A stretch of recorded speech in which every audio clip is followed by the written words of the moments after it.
Grade 3 grade 4 শিক্ষক বিভাগ Assam police কামাণ্ডৰ বাবে আহিছে বহুত বেছি ভাল খবৰ।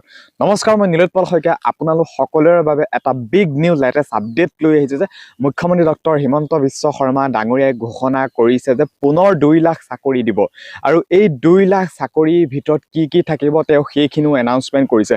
বহুত বেছি ভাল খবৰ। যিসকলে চাকৰি নিউ ভ্যাকেন্সিক লৈ ৱেইট কৰি আছে তেওঁলোকে আজি এই ভিডিঅ'টো খুব বেছি শ্বেয়াৰ কৰা। যদি কোনোবা নতুনকৈ আজি মোৰ এই ভিডিঅ'টো চাইছা তেনেহ'লে পেজ বা চেনেলটো ফলো ছাবস্ক্ৰাইব কৰিবলৈ একেবাৰে নাপাহৰিবা।